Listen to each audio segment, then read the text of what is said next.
வணக்கம் மக்களே, நான் தான் உங்கள் ஆர்கேஜி. இன்றைய ஒரு நல்ல செய்தி.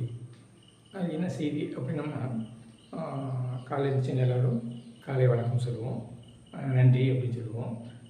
இந்த காலத்தில் நன்றிங்கிறது நம்ம கட்டாகிற ஒரு செயல் அப்படின்னு சொல்லியிருந்தோம். அந்த காலத்தில் பார்த்தோம்னா நன்றி மீண்டும் வருக அப்படிங்கிற ஒரு சொற்கள்லாம் இருந்துச்சு. அந்த மீண்டும் வருக சொற்களை நம்மளே கட் பண்ணிட்டோம், சரிங்களா? அதனால் பார்த்தோம்னா நன்றிங்க, நீங்கள் போயிட்டு வாங்க அப்படிங்கிறதுக்கு போயிட்டு திருப்பி வாங்க அப்படிங்கிறக்காண்டி நன்றி மீண்டும் வருக அப்படிங்கிற சொற்களை நம்ம பயன்படுத்தினோம். அந்த சொற்களை இப்போ நம்மளும் பயன்படுத்த ஆரம்பிப்போம்.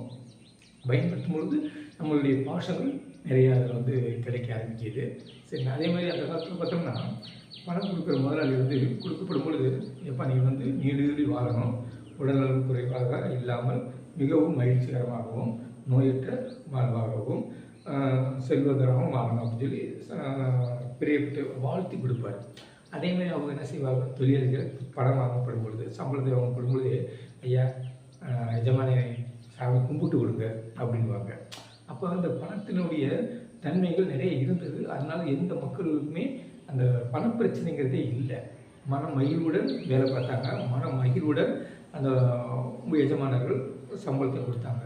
அப்போ அந்நியம் நிறையா இருந்தது. ஆனால் அந்த காலத்தை நிறையா மறந்துட்டோம், மறைஞ்சிருச்சு, சரி. அது நம்ம திருப்பி பணம் கொடுக்கும் பொழுது, ஐயா நீங்கள் சௌகரியமாக சந்தோஷமாக இருக்கணும் அப்படின்னு நினச்சி சொல்லிவிட்டு நீங்கள் கொடுங்க, அவங்களும் ரொம்ப மகிழ்ச்சிங்க அப்படின்ட்டு வாங்குவாங்க.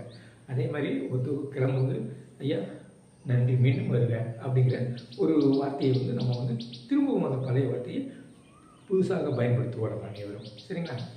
அனைவருக்கும் நன்றி மீண்டும் வருக.